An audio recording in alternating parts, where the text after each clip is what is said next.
الحمد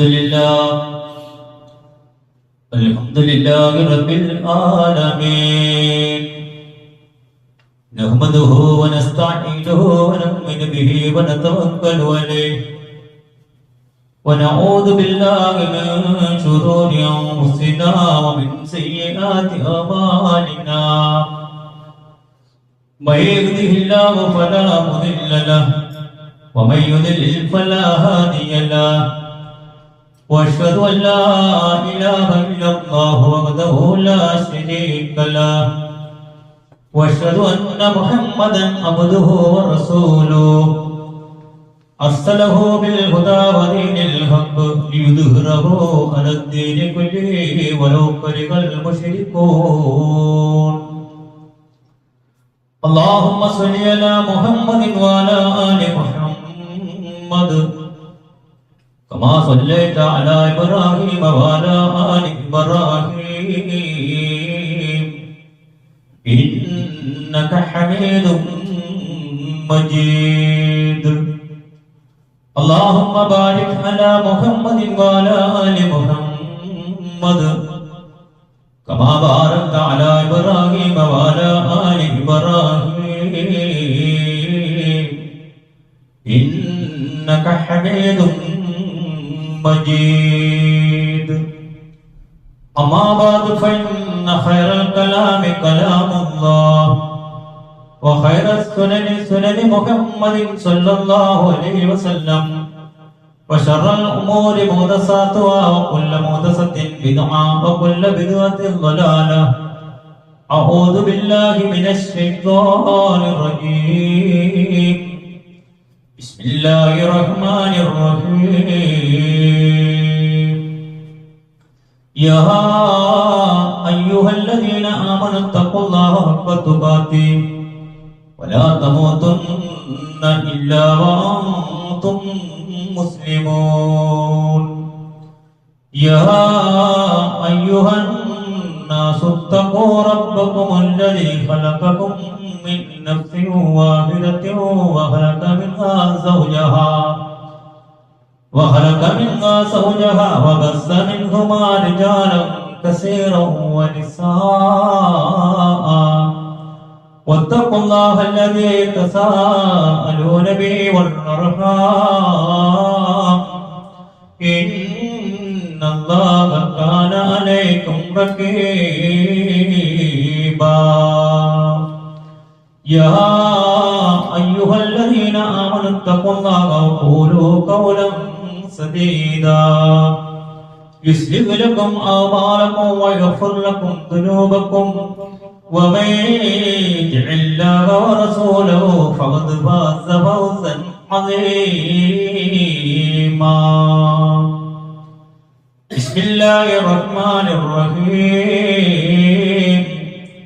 لا تقم فيه أبدا لمسجد أسس على التقوى من أول يوم أحق أن تقوم فيه رجال يحبون أن يتطهروا والله يحب المطهرين يا أيها الناس اتقوا الله وعباد الله ബഹുമാനമുള്ള വിശ്വാസികളെ പ്രപഞ്ചസത്താവായ അല്ലാഹുവിന്റെ വിധിവിലക്കുകൾ അനുസരിച്ച് ജീവിക്കണമെന്ന് എന്നോടെന്ന പോലെ നിങ്ങളോടും ഉണർത്തുകയാണ്, വസീയത്ത് ചെയ്യുകയാണ്. നബീന മുഹമ്മദ് മുസ്തഫ സല്ലല്ലാഹു അലൈഹി വസല്ലമയുടെ ചര്യകൾ ജീവിതത്തിന്റെ എല്ലാ മേഖലകളിലും പ്രാവർത്തികമാക്കുന്ന വിശ്വാസികളിൽ അല്ലാഹു നമ്മെ എല്ലാവരെയും ഉൾപ്പെടുത്തി അനുഗ്രഹിക്കുമാറാകട്ടെ. നമ്മളിൽ നിന്ന് രോഗങ്ങൾ കൊണ്ട് കഷ്ടപ്പെടുന്ന എല്ലാ സഹോദരന്മാരുടെയും രോഗങ്ങൾ ഷാഫിയായ റബ്ബ് സൗഖ്യം നൽകി അനുഗ്രഹിക്കുമാറാകട്ടെ. നമ്മളിൽ നിന്ന് മരണപ്പെട്ടു പോയിട്ടുള്ള എല്ലാ സഹോദരന്മാരുടെയും കബറിടങ്ങളെ അല്ലാഹു വിശാലമാക്കി കൊടുക്കുമാറാകട്ടെ. അവരുടെ പാപങ്ങൾ അല്ലാഹു പുറത്തു കൊടുക്കുമാറാകട്ടെ.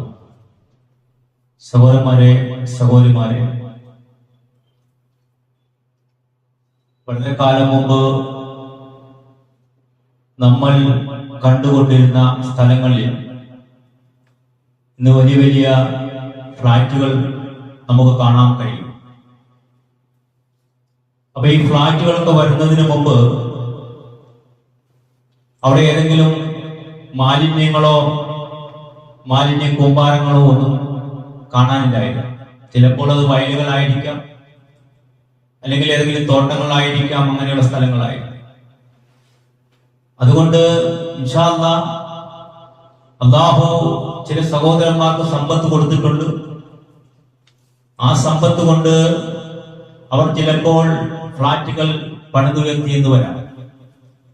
പക്ഷെ അങ്ങനെയുള്ള ഫ്ലാറ്റുകൾ പണിതുയർത്തുമ്പോൾ, അല്ലെങ്കിൽ അവിടെ മറ്റുള്ളവർക്ക് ജീവിക്കാൻ അവസരം കൊടുക്കുമ്പോൾ, പ്രകൃതിയിലേക്ക് ഈ ഫ്ലാറ്റുകൾ മൂലം അല്ലെങ്കിൽ ഈ ഫ്ലാറ്റിന്റെ ഓണർ മൂലം പരിശുദ്ധ ഇസ്ലാം പറഞ്ഞതിന് വിരുദ്ധമായിട്ട് എന്തെങ്കിലും കാര്യങ്ങൾ നടക്കുന്നുണ്ടെങ്കിൽ ആ ഫ്ലാറ്റിന്റെ ഓണർ അല്ലെങ്കിൽ അവരുടെ കുടുംബം, അതിന്റെ ആൾക്കാരൊക്കെ നല്ല രീതിയിൽ ജീവിക്കുന്നുണ്ടാവും. പക്ഷെ പരിശുദ്ധ ഇസ്ലാം പറഞ്ഞതിന് വിരുദ്ധമായ കാര്യങ്ങളാണ് നടക്കുന്നത് എന്ന് നമ്മൾ മനസ്സിലാക്കുക. ഉദാഹരണത്തിന് നമ്മൾ തന്നെ കണ്ടുകൊണ്ടിരിക്കുന്ന ചില സ്ഥലങ്ങളിൽ ഈ ബിൽഡിങ്ങുകൾ വരുന്നതിന് മുമ്പ് ഈ പഞ്ചായത്തിന്റെ വേസ്റ്റ് ഒക്കെ എടുക്കാൻ വരുന്ന ആൾക്കാർക്ക് അത്ര ജോലി ഉണ്ടാകും. പക്ഷെ ഒരു ചെറിയൊരു പഞ്ചായത്തിലെ ഒരു ഫ്ലാറ്റ് വന്നു കഴിഞ്ഞാൽ മാലിന്യം കൂടുകയാണ്. എങ്ങനെയാണ് ഈ മാലിന്യം കൂടുന്നത് നമ്മൾ ചിന്തിച്ചു നോക്കിയാൽ നമുക്കറിയാം. വളരെ ശ്രദ്ധിക്കേണ്ട ഒരു വിഷയമാണ്. ഈ ഫ്ലാറ്റ് എന്ന് പറഞ്ഞാൽ തന്നെ ചിലപ്പോൾ നമ്മൾ ഒന്നിച്ച് ജീവിക്കുന്ന 1-2 കുടുംബങ്ങളാണ്.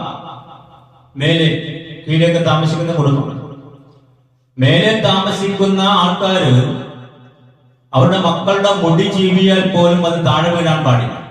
കാരണം മുടി നമ്മുടെ ശരീരത്തിൽ ഇരിക്കുമ്പോൾ അത് അഴകാണ്. അത് വേർപെട്ട് പോയാൽ ഏതുപോലെ നഖം പോലെ, ചെറിയ നഖം മനുഷ്യ ശരീരത്തിനുണ്ട്, പക്ഷെ അത് വേർപെട്ട് പോയാൽ നജസ് എന്ന പോലെ ഒരു കുട്ടിയുടെ മുടി നമ്മൾ ചീവുകയാണെങ്കിൽ അതിൽ നിന്നൊരു മുടി പോലും താഴെ താമസിക്കുന്നവരുടെ ആ ഫ്ലാറ്റിലേക്ക് അല്ലെങ്കിൽ ആ ബിൽഡിങ്ങിലേക്ക് വീഴാൻ പാടില്ല. അത്ര ശ്രദ്ധിക്കേണ്ടതാണ് ഫ്ലാറ്റിൽ. തന്നെയുമല്ല, ഈ ഫ്ലാറ്റിന്റെ ജീവിതത്തിലെ നിങ്ങൾ ആലോചിച്ച് നോക്കൂ. സാധാരണക്കാരായിട്ടുള്ള ആൾക്കാര്, നമ്മള് ജനങ്ങളെ വേർതിരിക്കുമ്പോൾ പാവങ്ങളോ മധ്യ രീതിയിലുള്ള സാമ്പത്തിക വ്യവസ്ഥയുള്ള ആൾക്കാരല്ല അവിടെ താമസം. ഒന്നെങ്കിൽ ജോലി ആ ടൗണിലായിരിക്കാം, അല്ലെങ്കിൽ മക്കളുടെ പഠനം അവിടെ ആയിരിക്കാം. അങ്ങനെ ഒരു അള്ളാഹു കൊടുത്ത സമ്പത്ത് കുറച്ച് ഉയർച്ചയുള്ള ആൾക്കാരായിരിക്കും കൂടുതൽ ഇവിടെ താമസിക്കുന്ന ഫ്ലാറ്റുകളിൽ താമസിക്കും. പക്ഷെ അങ്ങനെ താമസിക്കുന്നത് കൊണ്ട് അവരുടെ മക്കള്, ഈ വളർന്നു വന്ന തലമുറ സമൂഹത്തിലേക്ക് ശ്രദ്ധിക്കുന്നില്ല. പ്രകൃതിക്ക് ദോഷമുണ്ടാക്കുന്ന രീതിയിൽ വളർന്നു വരികയാണ്. അവരൊന്നും ശ്രദ്ധിക്കുന്നില്ല. കാരണം അവർ നോക്കുമ്പോൾ ഉപ്പ സമ്പാദിക്കുന്ന പൈസ കൊണ്ടൊരു ഫ്ലാറ്റ് എടുത്ത് റൂം എടുത്ത് ഇങ്ങനെ ജീവിക്കുന്നു, കോളേജിൽ പോകുന്നു, സ്കൂളിൽ പോകുന്നു, തിരിച്ചു വരുന്നു. ഇവിടെ നമ്മൾ ശ്രദ്ധിക്കേണ്ടത്, നബി സല്ലല്ലാഹു അലൈഹി വസല്ലമയുടെ കാലഘട്ടത്തിൽ ഒരു പള്ളി ഉണ്ടാക്കി. എന്നിട്ട് ആ പള്ളി ഉണ്ടാക്കിയിട്ട് നബി സല്ലല്ലാഹു അലൈഹി വസല്ലമയെ ഉദ്ഘാടനത്തിന് ക്ഷണിച്ചു. നബി സല്ലല്ലാഹു അലൈഹി വസല്ലമ പോകാൻ ഒരുങ്ങിയ സമയത്താണ് അല്ലാഹു വഹി കൊടുക്കുന്നത്. ഉണ്ടാക്കിയത് എന്താ? പള്ളിയാണ്. പള്ളി ഉണ്ടാക്കിയിട്ട് ഉദ്ഘാടനത്തിന് ക്ഷണിച്ചപ്പോൾ അല്ലാഹു റസൂൽ സല്ലല്ലാഹു അലൈഹി വസല്ലമ വരാന്ന് പറഞ്ഞെടുത്തിട്ട് പോകാൻ ഒരുങ്ങുന്ന സമയത്താണ് അല്ലാഹുവിന്റെ വഹി വരുന്നത്. ലാ തഖും ഫീ അബദാ, നബിയേ അങ്ങൊരിക്കലും അവിടെ നിസ്കരിക്കരുത്. അവിടെ തഖ്വം എന്നുള്ള വാക്ക് തഫ്സീർ കൊടുക്കുന്നത് നമാസാണ്. നമസ്കരിച്ചുകൊണ്ട് ഉദ്ഘാടനം ചെയ്യാൻ വേണ്ടിയാണ് ക്ഷണിച്ചിരിക്കുന്നത്. അപ്പോൾ അത് തിരുത്തുകയാണ്. പിന്നെ എങ്ങനെയുള്ള സ്ഥലത്ത് നിസ്കരിക്കണം? ലേ മസ്ജിദുൻ ഉസ്സിസു അല തഖ്വാ, അങ്ങ് നിസ്കരിക്കേണ്ട സ്ഥലം ഏതാണ്? മസ്ജിദ് ഏതാണ്? ആ പള്ളിയുടെ പ്രത്യേകത എന്താ? മിൻ അവ്വലി യൗമിൻ അഹഖൻ തഖൂമ ഫീ, ആദ്യ ദിവസം മുതൽ തന്നെ ഭയഭക്തിയിൽ മേൽ അടിത്തറയിട്ടിട്ടുള്ള പള്ളി ഏതാണോ, അഥവാ മസ്ജിദുൽ ഖുബയിൽ, അവിടെ തന്നെ നമസ്കരിക്കണമെന്ന് ലോകത്തിന്റെ നേതാവായ നബീന മുഹമ്മദ് മുസ്തഫ സല്ലല്ലാഹു അലൈഹി വസല്ലമയെ അല്ലാഹു അറിയിക്കുകയാണ്. അപ്പോൾ ഒരു പള്ളിയിൽ നമസ്കരിക്കാൻ പോയപ്പോൾ അല്ലാഹു തടയുന്നു. പിന്നെ എവിടെ നമസ്കരിക്കണമെന്ന് പറഞ്ഞു? തഖ്വയുടെ അടിസ്ഥാനത്തിൽ സ്ഥാപിച്ച പള്ളിയുണ്ട്, അവിടെ നമസ്കരിക്കാൻ പറഞ്ഞു. ആ പള്ളിക്കൊരു പ്രത്യേകത ഉണ്ട്. നമ്മുടെ ഈ പള്ളി എടുത്താൽ പള്ളിയുടെ പ്രത്യേകത അല്ലാഹു പഠിപ്പിച്ചു കൊടുക്കുകയാണ്. ആ ഫീഹി റിജാലും, ആ പള്ളിയിലുണ്ട് കുറച്ച് ആൾക്കാർ. എങ്ങനെയുള്ള ആൾക്കാർ?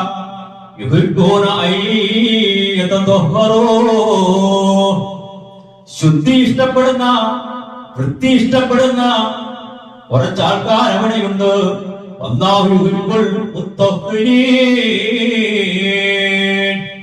അല്ലാഹു ശുദ്ധി പ്രാപിക്കുന്നവരെ ആരെയാണോ അവരെ അല്ലാഹു ഇഷ്ടപ്പെടുന്നതാണ്. ഇവിടെ നമ്മൾ മനസ്സിലാക്കേണ്ടത് ശുദ്ധിയുടെ വിഷയം, വൃത്തിയുടെ വിഷയം അല്ലാഹു പഠിപ്പിക്കുകയാണ്. മസ്ജിദുൽ ദിറാർ ഉപദ്രവകരമായ പള്ളിയിൽ നിസ്കരിക്കേണ്ട, പക്ഷേ പള്ളിയിൽ മസ്ജിദുൽ അഖ്സ, പള്ളിയിൽ തഖ്വയുടെ അടിസ്ഥാനത്തിൽ സ്ഥാപിതമായ മസ്ജിദുൽ ഖുബയിൽ നിസ്കരിക്കാം. ഈ പള്ളിയുടെ എന്താ പ്രത്യേകത? ശുദ്ധി ഇഷ്ടപ്പെടുന്ന, വൃത്തി ഇഷ്ടപ്പെടുന്ന ആൾക്കാരുണ്ട്. സഹോദരന്മാരെ, സഹോദരിമാരെ, അതാണ് ഇസ്ലാമിന്റെ ഏറ്റവും വലിയ പ്രത്യേകത. അല്ലാഹുവിന്റെ ഭവനത്തിൽ നമുക്ക് ശുദ്ധിയുണ്ട്. ആ ശുദ്ധി നമ്മൾ എവിടെ ഉണ്ടാക്കണം? പ്രകൃതിയിലും ഉണ്ടാക്കണം. നമ്മൾ കാണുന്ന നമ്മുടെ നാട്ടിലും ശുദ്ധി ഉണ്ടാക്കണം. നിങ്ങൾ നോക്കൂ, ചില മുസ്ലിം ഏരിയയിലേക്ക് പ്രവേശിച്ചു കഴിഞ്ഞാൽ അവിടെ പിന്നെ നമുക്ക് നടക്കാൻ പറ്റാത്ത, മാലിന്യ കൂമ്പാരങ്ങൾ കൊണ്ട് നടക്കാൻ പറ്റാത്ത സാഹചര്യമാണ്. സ്മെല്ല് കൊണ്ട് മൂക്ക് കൊത്തിപ്പിടിച്ച് നടക്കേണ്ട അവസ്ഥ വന്നു. എങ്ങനെ വന്നത്? നിങ്ങള് സാധാരണ ഫ്ലാറ്റുകളിൽ താമസിക്കുന്ന ആൾക്കാരല്ലാതെ മറ്റു വീടുകൾ നമ്മൾ ശ്രദ്ധിക്കുകയാണെങ്കിൽ നമ്മുടെ വീടുകളിലേക്ക് കൊണ്ടുവരുന്ന സാധനം അത് ജൈവമാകുന്ന സാധനങ്ങൾ, അല്ലെങ്കിൽ തന്നെ ബാക്ടീരിയകളുടെ മൂലം ഭൂമിയിൽ ലയിക്കുന്നതായ സാധനങ്ങൾ, ഭക്ഷ്യ അവശിഷ്ടങ്ങൾ നമ്മുടെ വീട്ടിലുണ്ടെങ്കിൽ അത് നമ്മുടെ ഏതെങ്കിലും തെങ്ങിന്റെ എന്തെങ്കിലും ചോട്ടിലിട്ടാൽ അത് ജൈവമായി. പ്ലാസ്റ്റിക് പോലെയുള്ള സാധനങ്ങൾ അത് നമുക്ക് നമ്മുടെ വീട്ടിൽ തന്നെ എങ്ങനെയെങ്കിലും സംസ്കരിക്കാൻ പറ്റും. പക്ഷേ നമ്മുടെ മുസ്ലിം സഹോദരന്മാർ പഞ്ചായത്ത് കൊണ്ടുപോകുന്നു എന്ന് കണ്ടു കഴിഞ്ഞപ്പോൾ എല്ലാം അങ്ങ് കൂട്ടിവെച്ച് എന്ത് ചെയ്യണം? എവിടെയെങ്കിലും കൊണ്ടങ്ങോട്ട് പറയും, ഇടുകയാണ്. നിക്ഷേപിക്കാൻ പറഞ്ഞ സ്ഥലത്തുമല്ല നിക്ഷേപിക്കണം. അതുകൊണ്ട് എന്ത് സംഭവിക്കുന്നു? മുസ്ലിം ഏരിയയിൽ പ്രവേശിച്ചു കഴിഞ്ഞാൽ അവിടെ ഈ മാലിന്യ കൂമ്പാരത്തിന്റെ സ്മെല്ല് കൊണ്ട് നമുക്ക് നടക്കാൻ പറ്റാത്ത സാഹചര്യമായി വന്നുകൊണ്ടിരിക്കുകയാണ്. ഇപ്പോ കേരളത്തിലെ ഒരു കവി ചോദിച്ചു, ഇനി വരുന്ന തലമുറയ്ക്ക് ഇവിടെ വാസം യോഗ്യമോ സാധ്യമാണോ എന്ന് ചോദിച്ചു. ഇനി വരാൻ പോണ നമ്മുടെ തലമുറയ്ക്ക് ശേഷം വരാൻ പോകുന്ന തലമുറയ്ക്ക് ഇവിടെ വസിക്കാൻ യോഗ്യമാണോ? കാരണം എന്താ? മലിനമായ ജലാശയം, അതിമലിനമായ ഒരു ഭൂമി. ഇത് ആര് പറയേണ്ടതാ? ഇത് പരിശുദ്ധമായ ഇസ്ലാമിന്റെ പണ്ഡിതന്മാർ പറഞ്ഞു കൊടുക്കേണ്ടതാണ്. കാരണം സഹോദരന്മാരെ, സഹോദരിമാരെ, നമ്മുടെ ജീവിതത്തില് നമ്മൾ മനസ്സിലാക്കി വെക്കേണ്ട പ്രധാനപ്പെട്ട ഒരു ആയത്തുണ്ട്. സൂറത്തുൽ ആറാഫിലൂടെ അല്ലാഹു പഠിപ്പിക്കുകയാണ്, വലാ തുഫ്സിദ് ഫിൽ അർളി ബഅദ ഇസ്ലാഹിഹാ. ഭൂമിയെ നന്നാക്കിയതിനു ശേഷം നിങ്ങൾ അതിൽ നാശമുണ്ടാക്കരുത്. നമുക്കറിയാം, പ്രവാചകന്മാര് മുഖേന അല്ലാഹു തൗഹീദിനെ സ്ഥാപിച്ചു കൊടുത്തു, ശിർക്കിനെ നിഷ്കാസനം ചെയ്തു, ധർമ്മത്തെ സ്ഥാപിച്ചു, അധർമ്മത്തെ നിഷ്കാസനം ചെയ്തു, നീതിയെ സ്ഥാപിച്ചു. അങ്ങനെ എല്ലാ കാര്യങ്ങളും പ്രവാചകന്മാർ മുഖേന ഭൂമിയെ ഉണ്ടാക്കി. ആ ഭൂമിയെ, അതിന്റെ ഭംഗിയുള്ള ഭൂമി, അല്ലാഹു നമുക്ക് ജീവിക്കാൻ അനുവദിച്ചു തന്നിട്ടുള്ള ഇത്രയും സുന്ദരമായ ഭൂമിയിൽ മനുഷ്യരെ കൊണ്ട് അല്ലാഹു ചെയ്തു അലങ്കാരമാക്കി, തൗഹീദ് കൊണ്ട് അലങ്കാരമാക്കി. അങ്ങനെയുള്ള അലങ്കാരമാക്കിയ ആ ഭൂമിയിൽ നിങ്ങൾ എന്ത് ചെയ്യാൻ പാടില്ല? വലാ തുഫ്സിദ് ഫിൽ അർളി ബഅദ ഇസ്ലാഹിഹാ. അത് നന്നാക്കിയതിനു ശേഷം, അഥവാ തൗഹീദ് സ്ഥാപിച്ചതിന് ശേഷം, അത് വിശ്വാസപരമായിട്ടുള്ള ശുദ്ധി. ഇനിയോ മാനസികപരമായിട്ട്, പ്രകൃതിപരമായിട്ടുള്ള ശുദ്ധിയുടെ വിഷയത്തിൽ ഇമാം ഖുർത്തുബിയുടെ തഫ്സീർ നമുക്ക് കാണാം.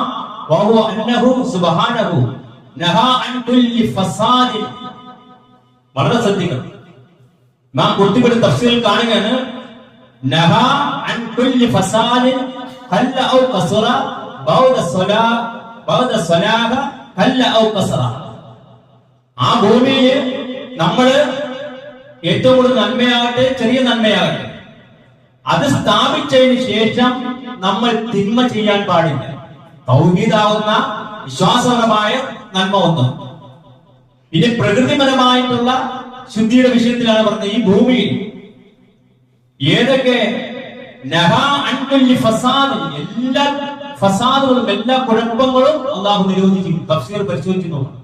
ഇപ്പൊ നമുക്ക് മനസ്സിലാക്കാത്തതിന്റെ കാരണം എന്താന്ന് പറഞ്ഞാല്, ശാസ്ത്രപരമായിട്ട് അള്ളാഹു കൊടുത്ത ബുദ്ധിയുടെ അടിസ്ഥാനത്തിൽ നമ്മൾ എന്ത് ചെയ്യുന്നു? നമുക്ക് ഇലക്ട്രിസിറ്റി ഉണ്ട്, കറണ്ട് ഉണ്ട്, മോട്ടർ ഇടുന്നു, വെള്ളം ലഭിക്കുന്നു. അതുകൊണ്ട് നമ്മൾ ഇതിന്റെ വാല്യം മനസ്സിലാക്കുന്നില്ല. ആ തഫ്സീൽ പഠിപ്പിക്കുന്ന മറ്റൊരു വിഷയം എന്തെന്ന് പറഞ്ഞാൽ, ഇതിന്റെ മാന എന്തെന്ന് പറഞ്ഞാൽ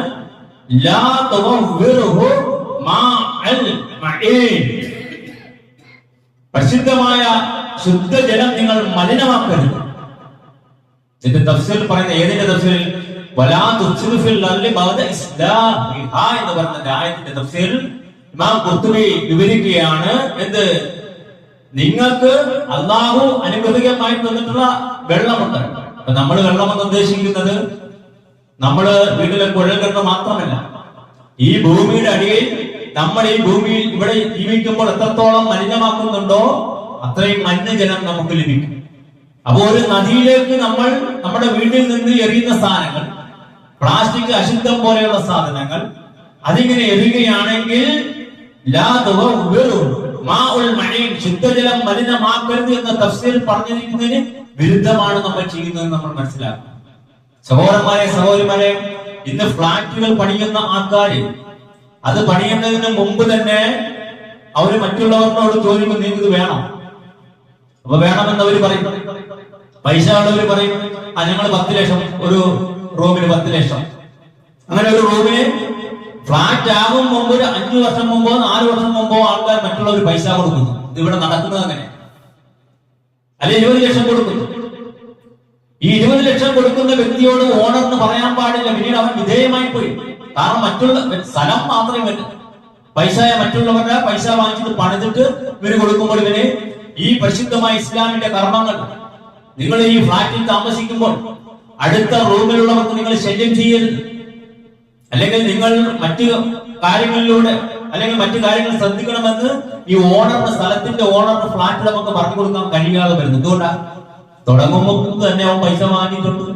അതുകൊണ്ട് ഈ ഫ്ലാറ്റിൽ താമസിക്കുന്ന ആൾക്കാരുടെ അവസ്ഥ വളരെ പരിതാപകരമാണ്.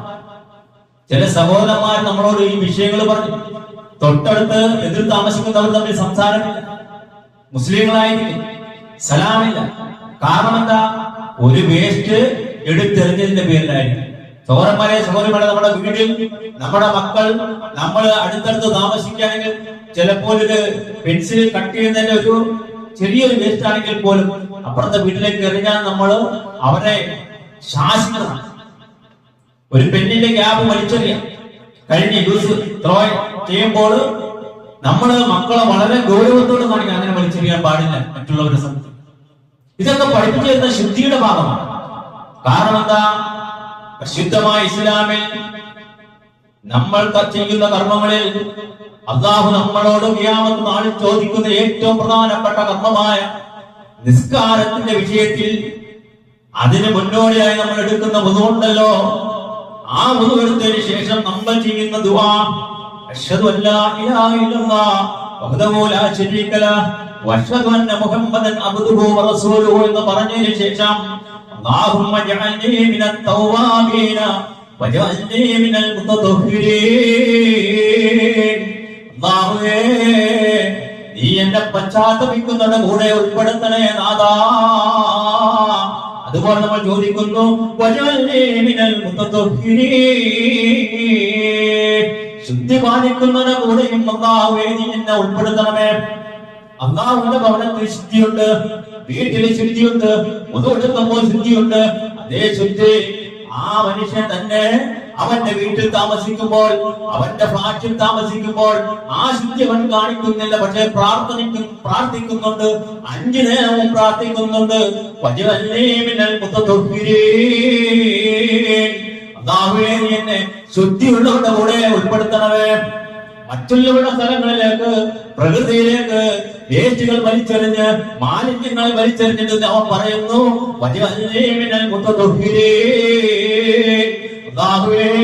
നീ എന്നെ ശുദ്ധിയുള്ളവരുടെ കൂടെ ഉൾപ്പെടുത്തണമേ എന്ന് പ്രാർത്ഥിക്കുന്നു. എന്തെങ്കിലും അർത്ഥമുണ്ടോ? അതുകൊണ്ട് സഹോദരന്മാരെ, സഹോദരിമാരെ,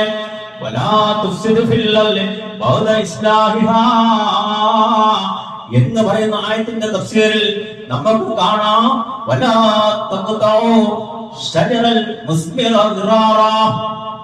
ഒരു അത്ഭുതകരമായ ഒരു വാക്കാണ്. ശുദ്ധിയുടെ വിഷയത്തിൽ ആദ്യമേ പറഞ്ഞു, നിങ്ങൾ മലിനജലമാക്കരുത്, ശുദ്ധമായ വെള്ളത്തെ മലിനജലമാക്കരുത്, വേസ്റ്റുകൾ കൊണ്ട് എവിടെയെങ്കിലും അങ്ങോട്ട് വലിച്ചെറിയാൻ പറ്റും. കാണുന്ന ഈ സുബഹി നമസ്കാരത്തിന് ശേഷം ഈ നടക്കാനിറങ്ങി കഴിഞ്ഞ പുഴയുടെ അടുത്തേക്ക് അങ്ങുകൊണ്ട് വലിച്ചെറിയുന്ന ആൾക്കാർ, എത്ര കുറ്റമാണെന്നറിയാം. പരിശുദ്ധ ഇസ്ലാം പഠിപ്പിച്ചൊരു വിരുദ്ധമായ കാര്യം. കോഴിയുടെ വേസ്റ്റൊക്കെ അവിടെ ഇവിടെയും കിടക്കുന്നുണ്ടെങ്കിൽ ഈ തഫ്സീർ വെച്ച് ഇവരൊക്കെ പരലോകത്ത് അവർ മറുപടി പറയേണ്ടി വരും. കാരണം ഏറ്റവും ഉത്തമമായ സമുദായത്തിനാണ് ഇത് പഠിപ്പിച്ചു തരുന്നത്. വെള്ളം മലിനമാക്കരുത്, പ്രകൃതി മലിനമാക്കരുത്. അതുപോലെ തന്നെ പഠിപ്പിച്ചു, മനുഷ്യ സമൂഹത്തിന് ഉപദ്രവമാകുന്ന രീതിയിൽ പുഷ്പിച്ചു നിൽക്കുന്ന മരങ്ങളെ നിങ്ങൾ മുറിച്ചു കളയരുത്. ആലോചിച്ചു, ഫ്ലാറ്റുകളൊക്കെ വരുന്നതിന് മുമ്പ് ധാരാളം മരങ്ങളൊക്കെ കാണാം. പക്ഷെ ഇവർ ചിന്തിച്ചിട്ടുണ്ടോ? അല്ലാഹു പറഞ്ഞ അനുസരിച്ച് പക്ഷികൾക്ക് ഭക്ഷണമായി കൊടുത്തിരിക്കുന്ന പുഷ്പിച്ചു നിൽക്കുന്ന മരങ്ങൾ മുറിച്ചിട്ടാണ് ഇവരുടെ ഫ്ലാറ്റ് പണി നാം ചിന്തിക്കുന്നുണ്ടോ? ഇനി വെച്ചോട്ടെ, വെച്ചതിന് ശേഷം പ്രകൃതിയെ മലിനമാക്കുന്നുണ്ടെങ്കിൽ ഇവർ ഈ കാര്യങ്ങൾ ചിന്തിക്കുന്നുണ്ടോ? പുഷ്പിച്ചു നിൽക്കുന്ന മരങ്ങൾ നിങ്ങൾ മുറിച്ചു കളയരുത്. ഏതിന്റെ തഫ്സീറിൽ തൗഹീദിലാണ് തുടങ്ങിയത്. തൗഹീദ് സ്ഥാപിച്ച ഒരു പ്രത്യേകം ചിന്തിക്കണേ. തൗഹീദ് മനസ്സിലാക്കിയിട്ടുള്ള സഹോദരന്മാരെ മനസ്സിലാക്കണമേ. നീ തൗഹീദിനെ അടിസ്ഥാനപരമായി ജീവിക്കുന്നവനാണോ? നീ നിന്റെ പ്രകൃതിയിൽ നിനക്ക് ശുദ്ധിയുണ്ട്. നിസ്കാരത്തിന്റെ ശുദ്ധി അറിയാം, അതുപോലെയുള്ള എല്ലാ കാര്യങ്ങൾക്കും ശുദ്ധി അറിയാം. അതേസമയം അള്ളാഹുവോട് പ്രാർത്ഥിക്കുന്നുമുണ്ട്. പക്ഷേ പ്രകൃതിയിലേക്ക് ഇറങ്ങി കഴിഞ്ഞാൽ, മറ്റുള്ളവരുടെ കൂടെ ജീവിക്കുമ്പോൾ, അയൽപക്കക്കാരുടെ വീട്ടിലേക്ക് ഏതെങ്കിലും വേസ്റ്റ്പരമായ കാര്യങ്ങൾ വലിച്ചെറിഞ്ഞ്, മാലിന്യങ്ങൾ വലിച്ചെറിഞ്ഞിട്ട് നമ്മളിങ്ങനെ പ്രാർത്ഥിക്കുന്നതിൽ ഒരു അർത്ഥവുമില്ല. അതുകൊണ്ട് സഹോദരന്മാരെ, സഹോദരിമാരെ, ഈ ഫ്ലാറ്റുകളിലൊക്കെ താമസിക്കുന്ന ആൾക്കാര്, അവിടുത്തെ സെക്യൂരിറ്റിമാര് അവിടെ ഓരോ റൂമുകളുടെ മുമ്പിൽ കൊണ്ട് ഇത് വെച്ചിട്ടുണ്ട്, വേസ്റ്റ് ഇടുന്ന ബക്കറ്റുകളൊക്കെ വെച്ചിട്ടുണ്ട്. പെണ്ണുങ്ങൾക്ക് അതിൽ പോലും കൊണ്ടിടാൻ സമയമില്ല. കൂടുതലും ഇതുപോലുള്ള വിഷയങ്ങൾ നമ്മളോട് പറഞ്ഞു തന്നത് മുസ്ലിം സഹോദരന്മാരാണ്. കാരണം പെണ്ണുങ്ങൾ അത്ര അശ്രദ്ധരായിട്ടില്ല. ഏതെങ്കിലും കാര്യങ്ങള് മറ്റുള്ളവര് കാണാൻ പാടില്ലാത്ത സാധനങ്ങൾ വരെ കൊണ്ട് വേസ്റ്റിൽ കൊണ്ട് വയ്ക്കുന്നു, വലിച്ചെറിയുന്നു. ഒരു സെക്യൂരിറ്റി നിൽക്കുന്ന തലയിലേക്ക് വരെ പെണ്ണുങ്ങള് ചില സാധനങ്ങൾ വലിച്ചെറിഞ്ഞു. അദ്ദേഹം നമ്മൾ ഈ കുത്തുവ നടത്തുന്നതുകൊണ്ടാണ് ഈ വിഷയങ്ങൾ നമ്മളോട് വന്ന് പറഞ്ഞത്. സാർ ഇങ്ങനെ, അപ്പൊ ഞാൻ അദ്ദേഹത്തോട് പറഞ്ഞു കൊടുത്തു, ഇങ്ങനെ പറയാൻ, ഇങ്ങനെ മുസ്ലിം സമുദായത്തിൽ ഇങ്ങനെ സംഭവിക്കാനുള്ള കാരണം എന്താ നിങ്ങൾ ആലോചിച്ചു? പരിശുദ്ധ ഖുർആൻ പഠിക്കുന്നില്ല, തിരുസുന്നത്ത് പഠിക്കുന്നില്ല. ഇത് പഠിക്കാത്ത ആൾക്കാര് എത്രത്തോളം കാലം ഫ്ലാറ്റിലല്ല, വീട്ടിലല്ല, എവിടെ ജീവിച്ചാലും അവരെന്ത് ചെയ്യും? അതുപോലെയുള്ള ഈ ദുഷ്പ്രവൃത്തി ഇങ്ങനെ ചെയ്തുകൊണ്ടേയിരിക്കും. അതുകൊണ്ട് സഹോദരന്മാരെ, സഹോദരിമാരെ, ഫ്ലാറ്റ് എന്ന് പറയുന്നത് അതൊക്കെ പണിയാനുള്ള അല്ലാഹു അനുഗ്രഹിച്ചു തരുന്നു. തന്നെയുമല്ല, എന്തെങ്കിലും ആരെങ്കിലും ഈ സമ്പത്ത് എടുത്തിട്ട് അതിന്റെ പ്രസിദ്ധമായ മറ്റുള്ളവരുടെ സമ്പത്ത് കൊണ്ട്, അല്ലെങ്കിൽ അള്ളാഹുവിന്റെ ഭവനത്തിന്റെ സമ്പത്ത് കൊണ്ട് ആരെങ്കിലും ഫ്ലാറ്റൊക്കെ പണിത് വരുത്തിയാൽ അത് എന്താ? അത് ഈ മാലിന്യം വലിച്ചെറിയുന്നത് പോലെ തന്നെയുള്ള കുറ്റമുണ്ട്. കാരണം എന്താ? അല്ലാഹു റസൂൽ സ്വല്ലല്ലാഹു അലൈഹി വസല്ലം നമ്മളോട് പറഞ്ഞിരിക്കുന്ന ആ വിഷയങ്ങളിൽ സാമ്പത്തിക ശുദ്ധീകരണം നമുക്കുണ്ടാകണം. അതുപോലെ തന്നെ ശാരീരിക ശുദ്ധി നമുക്കുണ്ടാകണം, മാനസിക ശുദ്ധി നമുക്കുണ്ടാകണം. അങ്ങനെയുള്ളവരാണ് നിസ്കാരത്തിന് മുമ്പ് എടുക്കുന്ന പരിശുദ്ധമായ വുളു. ആ കർമ്മം ചെയ്തതിനു ശേഷം വജഅൽനി മിനൽ മുത്തത്വഹിരീൻ എന്ന് പ്രാർത്ഥിച്ചാൽ അല്ലാഹു സ്വീകരിക്കുന്നത്. അതുകൊണ്ട് ശുദ്ധി എന്ന് പറയുന്നത് ഒരു വെറുതെ ഇങ്ങനെ പറഞ്ഞു പോകാനുള്ള കാര്യമല്ല. അത് നമ്മുടെ ജീവിതത്തിലും, നമ്മുടെ വീട്ടിലും, നമ്മുടെ അയൽപക്കത്തും, നമ്മുടെ നാട്ടിലും എങ്ങനെയാണോ പ്രാവർത്തികമാക്കേണ്ടത് അങ്ങനെ തന്നെ അല്ലാഹു റസൂൽ സ്വല്ലല്ലാഹു അലൈഹി വസല്ലം പ്രാവർത്തികമാക്കാൻ നമ്മളെ പഠിപ്പിച്ചു തന്നിട്ടുണ്ട്. അതുപോലെ മനസ്സിലാക്കി ജീവിക്കുന്ന വിശ്വാസികളിൽ അല്ലാഹു നമ്മെ എല്ലാവരെയും ഉൾപ്പെടുത്തി അനുഗ്രഹിക്കുമാറാകട്ടെ.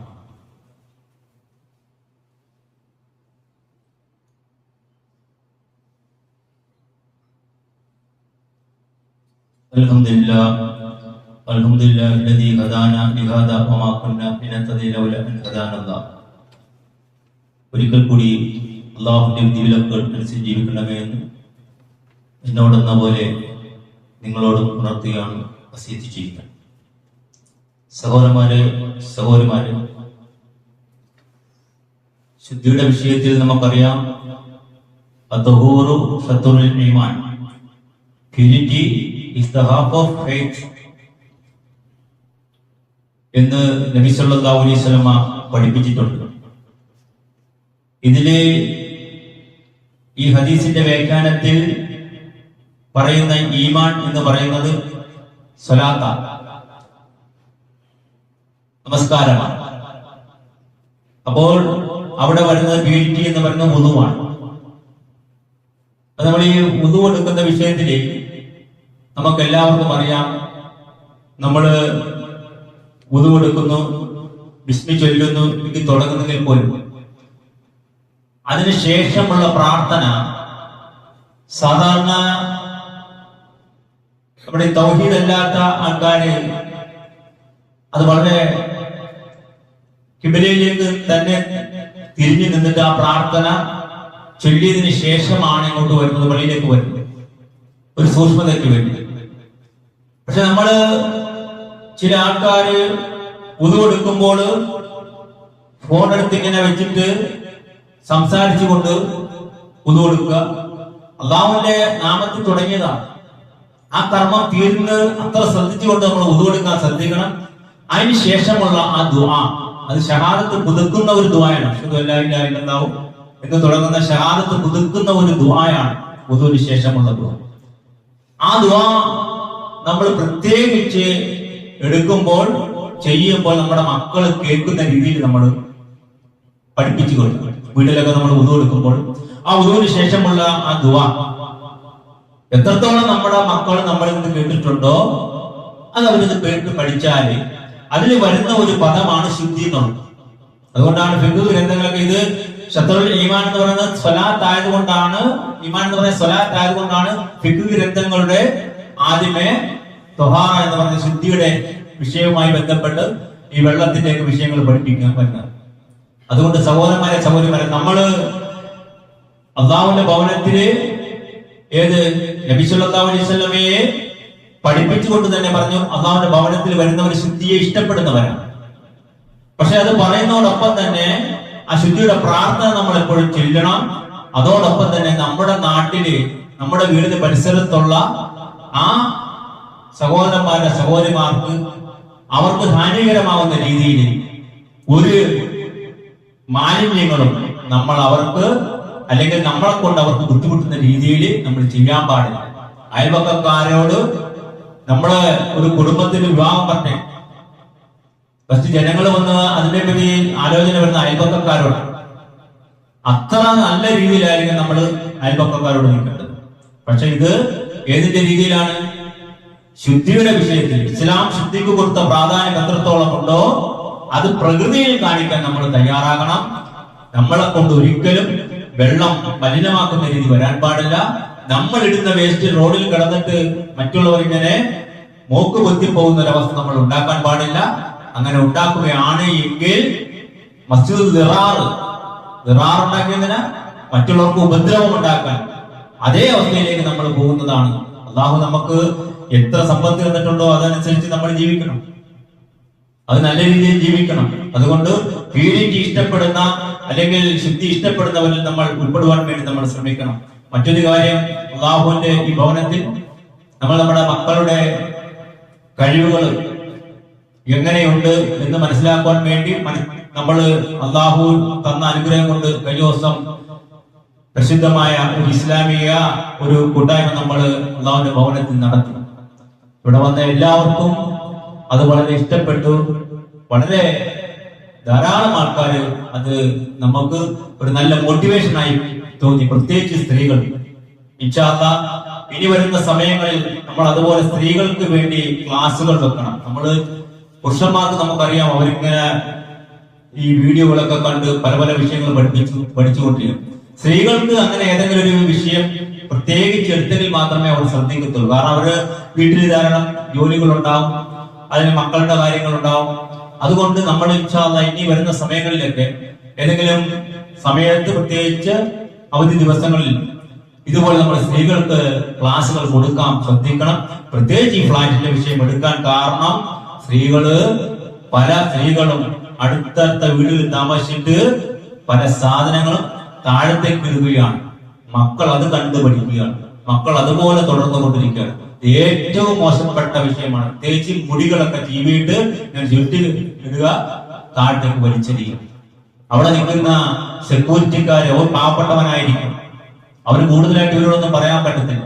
എന്തെങ്കിലും പറഞ്ഞാൽ അവനെ ഔട്ടാക്കും. അതുകൊണ്ട് സഹോദരന്മാരെ, സഹോദരിമാരെ, നമ്മൾ ഇതുപോലുള്ള ദീനി ക്ലാസുകൾ ഇനിയും നമ്മൾ വെക്കാൻ നമ്മൾ തയ്യാറാകണം.